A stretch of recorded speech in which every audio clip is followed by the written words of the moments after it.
no motherfucking gunshot residue on him. None was found. So you mean to tell me that with the way that gunshot residue transfers, and by the fact that you, Kelsey, had gunshot residue on your hands, you went over there to check on Megan, who was never tested for gunshot residue conveniently, and Quan came over there and lifted your ass up off the ground like a rag doll, and Quan had absolutely no gunshot residue on him. Is that what we're going with? Is that logical to you? Would be my question. If a nigga pick you up like a rag doll, what you gonna do with your hands? You up like a rag doll, hold on to that nigga, right? So that nigga should have gunshot residue on him, huh? Yeah, all right. So any fucking way, he had none. So she said, Quan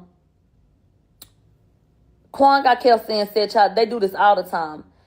And so she said that I don't know if Tory slapped me, punched me. I don't know what the fuck he did. She said, but Tory was in the driveway with Megan. She said, Quan said, child, they do this all the time. Like, and then Kelsey said, huh? She's shot. She needs help.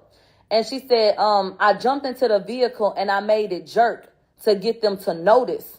She said, I ain't drive the car or do nothing like that. But that, I jerked the car to make them notice. I don't know if she meant she used her body weight or what, but I don't know. She said, Tory, at that point, looked up and then came over there. She said that he pulled her by her hair. And then that's when she got afraid for her life, because she said he was pulling her neck in such a way that he wasn't choking her, but the shit hurt.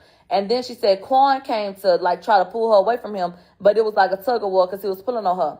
And then she said, I simply said, Tory, what are we doing? And all of a sudden, Tory just let her go. That's all it took. He just let her go. Okay. Kelsey said, and then I looked up and Megan was standing at the driver door.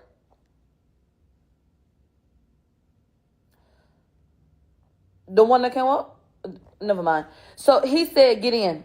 Okay. And so they got in the car. She said, I lost my chain and my nail fighting Tory. She said, but at this point we changed seats. Megan was calm. Okay. She said, but I was having a panic attack. And so she starts to cry. On the audio, you can hear Kelsey crying. She said Megan said call T. Ferris, and they were heading home, not to the hospital, but that Quan took another turn because it seemed like he was going to take him to the hospital. They say T. Ferris had bad signal, so she sent a text to Justin that said, help 911, Tory shot Megan. They said they showed Kelsey the text to corroborate it, and she said, yeah. She said she dropped her location to T. Ferris. She said then she texted her mother and said, help. And Kelsey was breaking down again. She said that I was hurt physically, but she said I didn't feel that yet because my adrenaline was so high. She said I was really emotionally hurt the most at the time. She said, so we're driving, and I also called a person that I was talking to at the time and kept the line open because I was just so nervous about what was going on in the car. So I just wanted him to be on the line so he could listen. So she called him and they was talking, and he picked up and he sat on the line. So she said Megan put her leg on her, but she still never saw the injury. And that Kelsey was in the car crying, so that Tory told her, girl, shut the fuck up.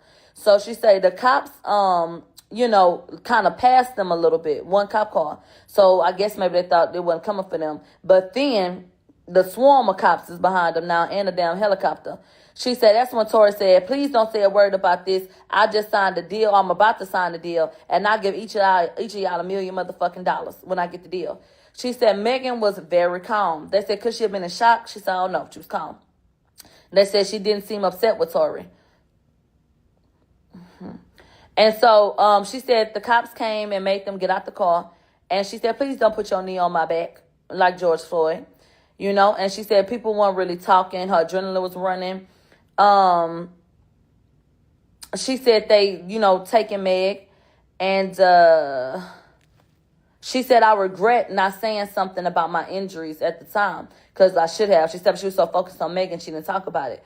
She said Ferris actually came to the scene as they were putting Megan in the ambulance. And I guess, I don't know if he got in the ambulance with her and left with her, but he was on the scene.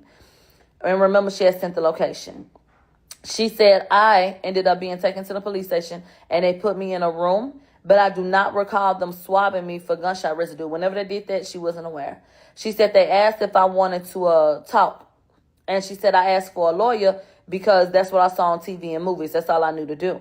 So she said when she got released at the same time as Quan the next morning. And that Quan said, money talks. And so she said he also said Tory was trying to protect me. And she said she just felt like people was playing mind games with her because, bitch, what? And so she said Tory's friend said, I don't know why he said that when he picked up, or why he did that when he picked up Quan. And she called security, Justin, and asked for a ride. Justin said, go ask her manager, Jilly. So they say Jilly came immediately, took Kelsey to her apartment, changed clothes, and went to Megan. Okay. She said that she had to sit outside. She said, I'm in a car and waiting, and I get a jail call, and she said she had been answering the phone for a nigga in jail, so she thought it was him. So she went ahead and answered. She didn't know it was Tory. And so Tory calls. We already know what happened. He called and asked about the incident. I told you guys exactly what that phone call was about because I already played it for us. She said, I didn't get to see or talk to Megan. She said, then I eventually got a text back, and I asked to see Megan, but nobody was answering me. She said, Desiree Perez said that Megan gonna be down a whole year, maybe. And so Kelsey said, well, I'm considering going home. And then she said, well, shit, if I need to go home, okay, because I need to seek treatment because I have all these different pains. And she said, so let me kind of get my shit together and I'll let you know. And she said, no sooner than I can send that message, they already had my flight booked. The flight was it was within the next 2 hours. Excuse me, I'm trying to rush because I got to go. So the flight was for the next 2 hours. And Kelsey said, what the fuck am I supposed to do? Like, she confused, like, y'all sending me home or like what? And so she says that Desiree told her, LA is dangerous and the house isn't safe, so you need to go get a rental. She said, look, can you rebook my flight so I can get my shit together? And she said, okay. She said a driver came, and helped her remove her things from the house, and she went to a hotel. She said Tory called from Quan's phone and that he whispered, hey, big head. She said, I gave the pin to my hotel to get my shit. She gave them her location. So, child, that's what she felt like she wanted to do. She said, so he came and he asked me to come to a studio location, but she ain't feel safe doing that. So she said, no. She said, prior to me going to meet, I told my sister where I was, just, to let somebody know what was up. She said Tory was in the driver's seat, but he wasn't driving nowhere. He was just in the seat. And then he was apologetic. And Kelsey said, let me hear him out, because it was a wild night of drinking. So she said that he was sorry. And she said, I knew that he was so sorry. And he said, but Kelsey, she attacked my artistry. I told him that he was wrong. I told him, this shit ain't okay. You need to apologize to her as well. She said, but at the time, I didn't know that he had spoken to her because she ain't answer her. Then she said the team was treating me weird. So Kelsey said she sent a long-ass text message. How you just get fed the fuck up and you send a whole 3 paragraphs? Yeah, that. So she said Megan finally called her back and said, look, find a place and I'll pay for your rent for a year. And then she said Megan told her, dog, I can't walk. And that's when it was revealed to her that Megan had caught a red eye to New York. So she was like, damn, they shut me out? Like, what the fuck I do? I want to pause right quick. If Tory Lanez had purchased a property or paid the rent up for a year for Kelsey, that would have been called bribery. They were not seeing eye to eye. Kelsey and Megan were not seeing eye to eye. She was being shut out. It's a lot of, different circumstances. And Megan, per her own admission, paid her rent up for a fucking year. If Tory had did that shit, it would have been called something. Yeah, and you already know what. Okay, let's go ahead and get into Megan. Why did you lie like you hadn't talked to Kelsey? You all on social media talking about, I ain't talked to them motherfuckers that y'all been asking about. Them motherfuckers went to jail. But you knew damn well that you had talked to Kelsey a few times, we found out, if y'all want to believe this audio that Kelsey told everybody that she lied about the day before. So anyway, and then what else? Hold on. And this is my other question. If this was all Tory's fault, What y'all start treating Kelsey like that for? Why was Kelsey iced out? And why did Kelsey lose her job if she didn't do anything? If Kelsey truly was a victim and everybody knew that, why the fuck did Kelsey lose her job? Why was she left outside of the hospital? Why was she excluded when Megan got flown out to New York? You know, why did all of that happen? Why was y'all trying to send her back on a flight 2 hours after what happened? That's interesting to me. Moving along. She told Kelsey, find her a place, I'll pay the fucking rent. Okay? Now, don't forget that we in the car. Okay? She in the car and she said Tory came to her hotel. She said Rock Nation, or Megan's team rather, whatever you want to call them, shut her out. She said, Tory said that he was sorry. And he was saying, Kelsey, what can I do? Like, do you want to work for me? You got something you want me to invest in? Like, or what's one thing that you really want to do? And she said, Kelsey said, she was like, what? And then Tory said, like, come on, you know what I'm saying. Like, this is what my lawyer, Sean Holly, told. Like, this how she told me to word it. Now, I want to pause real quick. Megan Thee Stallion claimed that Tory told her, I'll give you $1 million, don't say nothing, I'm on probation. That nigga ain't never been on probation. So why the fuck would he say that? Kelsey is sitting up here, bitch, I was going to say it twice. Kelsey's sitting up here hollering by, oh, well, Tory said, y'all want to believe this shit so bad, that Sean Holly had advised him to say that? Baby, Kelsey went to get that shit the next day. You understand what I'm telling you? That means that was July 13th. Baby, Sean Holly wasn't representing Tory and he hadn't reached out to her. Did you know that before you said that? You must not have. You must not have known that when you made that statement. Tory had not sought out counsel because Tory wasn't even under the impression that he was going to be charged with anything. Babe, let's get back into the timeline. Megan didn't say that a crime had been committed against her until the 15th of July on Instagram. Tory went to jail because the gun was in the vehicle and they were trying to charge him with it. They did charge him with it. And so, you know, he went to jail that night and he was let out. But he did not have representation from Sean Holly at that time. So can you explain to me what sense it would have made for him to just dry ass throw her motherfucking name up and say, oh, well, Sean Holly told me to word it this way. And I want to remind you that Kelsey said the day before that she fucking lied about this shit. But I need y'all to know, and let's do a fact check, Sean Holly wasn't his representation. The fuck do y'all be talking about? So anyway, so she said that things were offered to her over a period of time via phone calls and text messages, or a text. Spoiler alert. They said, Kelsey, you said in your interview that, you know, they asking the woman on the stand, because the woman that was the witness had to sit up there and just listen to the shit. So she was asked, Kelsey said that she had a text from Tory asking her what she would like, basically trying to bribe her. And Kelsey said it was in her other phone. They said, did that ever materialize, basically? Was that ever given to you? Did you ever see that? She said no. They got every other goddamn text message, which you don't have no text message or Tory saying, you know, what you need from me. Well, ain't that quite fucking convenient? Sure. Anyway. And so Kelsey said, you know, I do have the text where he was saying stuff like that to me, but it's in my other phone. I'ma look. And so she said he tried to reach out to me up until charges was filed. And so she said that she told, she said Megan hit her up on the 15th and said, Kelsey, do you want me to include you in this statement? She said, yes, Megan, I want you to protect me because I'm being threatened. You know, people are threatening my mother and all of that shit. So I said, yeah, please protect me and mention me in your statement. Okay. She said, I'll talk to my lawyer, you know, about it. She said, before I knew anything, Megan posted the statement and left me completely out. They said Kelsey said Megan made an Instagram post and Kelsey read the Instagram post, you know, in the interview. She said, so when Megan posted that and the public turned on me, I made my own post. After I made my own post, Megan said, why did you say that? This ain't the way. So that's when we take a break. We come back about 1:30. We continue with the audio.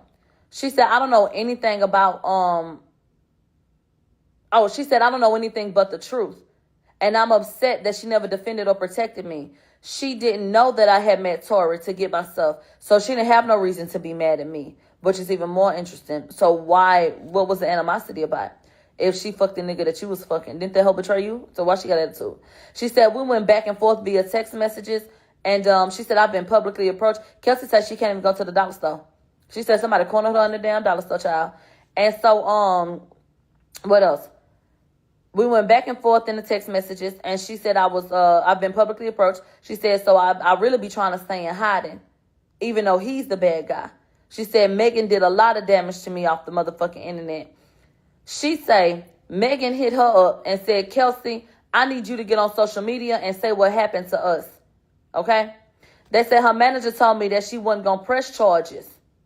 And I need y'all to listen to this shit. Kelsey said, Megan's manager said she wasn't going to press charges until Megan got mad that social media was calling her a fucking alcoholic.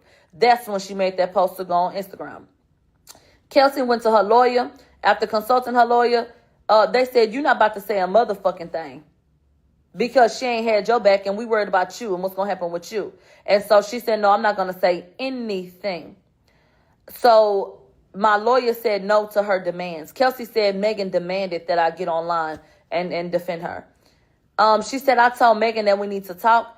And I told her that I talked to Tory. Once she said she told her about not going on social media for her, that's when Megan started coming at her crazy. And it said that, how you gonna go, online and say what you said and go see that nigga? And she just kind of started throwing that shit in her face. That's when Kelsey said, I knew that this wasn't genuine. And we stopped talking. And she went online and made it seem like I took hush money. So I text her. Kelsey said, I text her and I said, why the fuck is you bashing me? They were trying to make me break. That's what Kelsey said.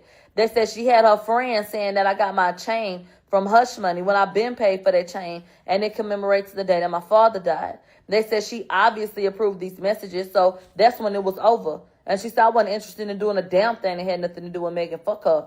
Once again, I'm adding a little bit of sauce to it. But basically, Kathy Ty said, she was telling you this? Or are you telling us this to get back at Megan? She said, no, I just want to free myself from this. They said she makes songs about me. People be posting about me, and people don't know what to feel about me, They said then she accused Megan of calling around Houston and telling people that she took hush money and not to talk to her, okay? Whew. Kelsey says she hit up her representation and said, can you ask Megan's people to fucking stop? Kelsey says that when her lawyer hit up Megan people and said, baby, can she please stop? They said, well, why won't you get online, and say that, what happened? Now, isn't that an interesting response? Child. Kelsey said, this is Kelsey's words. Y'all want to go by Kelsey's words so bad, correct? Y'all want to take this and apply it? Okay. She said Megan never holds herself accountable for shit. She said we could have gone home that night, okay? But she got mad at me and said, and tried to flip it on me. She said she tried to tell me, child, because now we back at the party in the circumstances from that night. She said that Megan told her, child, he tried to stay with Kylie. She said that's when I realized that she never left a slip at Kylie's house. She was just mad that he was with Kylie. Megan is so low down that she knew that she was fucking Tory. Knew that Kelsey didn't know, but knew that Kelsey had fucked him. So she tells Kelsey, he over there with Kylie, bitch, trying to make her mad, trying to make her want to go back over there, when really she wanted to go back over there. That's what Kelsey said. So, yeah, they said she was mad that he was staying over there with Kylie. This wasn't about no fucking slipper. She said, Megan asked me to stop fucking with Tory because she may have to work with him in the future. But now I know that there were other reasons why she asked me to do that. So that would imply that she's so motherfucking low down that she went to her friend that she tried to hook up with the nigga and said, you know what? Maybe y'all not fuck that nigga no more because I'm going to have to, work with him. But really, she wanted that dick out to herself. So then what happened? Hold tight. So, she said, it's better to say that Kelsey was a bit of best friend and versus saying that Megan was mad about Tory and Kylie. She said, now I know I was pushed out, okay? Because she didn't tell the truth initially. She said they ain't gonna tell the truth under oath. Kathy said the trial will take place and the public won't know what's going on here. So the case has to be handled in court. And then Kelsey said, my concern, outside of this is my safety. And she said, we'll talk off the record about that. But, this is almost done. We're in a home stretch and we want a resolution for everybody involved. Kelsey said, I'm just trying to move forward. I don't think Megan knows, I never didn't want to tell the truth, but she's making it hard for me. And we finally get done with the audio. What I want to say at this point is this audio meant absolutely nothing to me. This audio would have been damning, and it probably would have been a nail in the coffin. I'm going to tell you the truth. This motherfucking, without evidence, because I ain't got none, this audio could have been the nail in the coffin had Kelsey corroborated it. I spoke to a lot of people, not the jury, of course, but a lot of people listening who sat there where we sat once we went out into the space, and they said, this would have meant more to me if we had a credible witness. They said that this was something that they dismissed completely because Kelsey's not credible. And I agree. Kelsey told y'all she lied already. To me, this was a desperate act and an attempt to pull on people's heartstrings and their emotions. And because Kelsey did not cooperate, let's play it and hopefully y'all feel like that's true, even though she said that it was a lie. After Kelsey, made herself an unreliable witness, I don't see what the fuck we had to listen to her for. But desperate times call for desperate measures. So Kathy Ta said to the woman on the stand, remember, they played the audio of Kelsey, but there's a black woman on the stand. Her name is Jody Little. And so they said, Miss Jody Little, is this an accurate depiction of the situation? And she said, yeah. They said, do you think she was genuine? They said, yeah. Now it's time for the cross-examination. I'm going to call him Mr. McDonald's because I don't know how to pronounce that man motherfucking name. Tory, attorney, I don't know. Modesto, bitch, I don't fucking know. We're going to call him Mr. McDonald's, okay? So under cross-examination, he said, do you know Detective Stogner? The woman said no. They said, you're involved in many cases, right? And you're involved with many cases. She said, yeah. They said, is there an investigating officer always present? And she said, in my unit, criminally, typically, yeah. They said, does a police officer usually lead? And she said, yes. They said, was a police officer there? She said, no. She said, was Kelsey ordered to court? They said, yeah. They said, are you aware that Kelsey interviewed after being ordered to court? She said, no. They said, is there a recording or do you know who served her and what they said to her when they served her? They said, no. They said, is there a recording of that? She said, no. They said, witnesses who are potential suspects, do they sometimes lie? Okay. She said, yeah. They said, have you dealt, with liars and people that's then lied to you who are being accused of a crime? She said, yeah. They said, you in an interview, right? She said, yeah. They said, did Kelsey show you text messages? She said, yeah. And then they said, what about alleged text messages with Tory? She said she had text messages with Tory, right? She said, yeah. They said, do you have any messages? Did she ever produce any of these messages when they saw Peterson? She said, no. So Kelsey claimed that Tory bribed her and she had text messages, bitch, we ain't seen them hoes yet. All right, it's the symbol.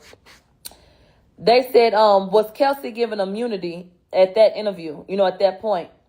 And she said, I don't know. They said, what about prior to the recording? And she don't fucking know. So that was done with her. We pull up a new witness. This motherfucking witness, bitch. I'm going to have to call y'all back and tell y'all about it. I'll tell y'all when I get to where I'm going. This motherfucking witness that they pulled up next was the nigga that answered the phone when you say press 1 for English. They done got the nigga from Verizon Wireless to come get up on this goddamn stand to tell us what's going on. His name, bitch, I don't know what the fuck his name was. He got so many letters up in his goddamn name, child. I think it's a spell.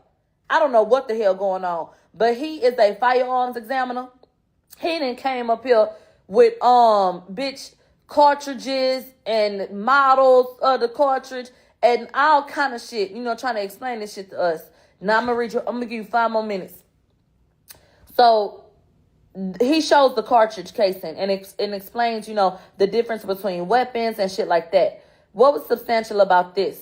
He said in a semi-automatic, like in this case, you got to hit the trigger over and over again. So they said, did you examine the firearm in this case? He said, yeah. And so they said, what kind of gun was it? And he said a 9mm semi-automatic. And so he said the serial number on that hoe. He read it out. So, bitch, I wrote it down. The serial number was 684605. And so my whole thing is, y'all gonna trace this motherfucking gun? Who initially got this gun? I want to know who signed for this gun, who got this gun. The serial number one more time. You listen, you got a pen? 684605. So I want to know who. I want to know the last person associated with this motherfucking gun. He said the gun was in working condition. They said, what's the chance that the gun will accidentally go off 5 times? He say it ain't going off 5 times. Because it take 8.5 accidentally. Because it take 8.5 pounds of pressure. Well, bitch, I looked up and I thought that Lil Murda was going to be the next witness. And I wanted to stand up and I wanted to object because Lil Murda said that it takes 7.5 pounds of pressure. Now, these are different weapons. So I don't know. But they said 8.5. So is he reliable? Because I believe Lil Murda more than I believe him. So any motherfucking way, he said 8.5 pounds of pressure. Lil Murda did not take the motherfucking stand. And, we had to send Clifford home. So they said you need to use effort to pull the trigger on this weapon. You gotta, y'all know how a pistol work, bitch. He say, this ain't the one that you can click, hit that hoe, and that hoe gonna keep on going off. He said, you gotta hit that hoe. You gotta, have some authority, and you gotta, press that bitch. You gotta shoot it every motherfucking time, okay? All right. So he said, I cannot call this an accident. They said, do you have to slide, the shit back?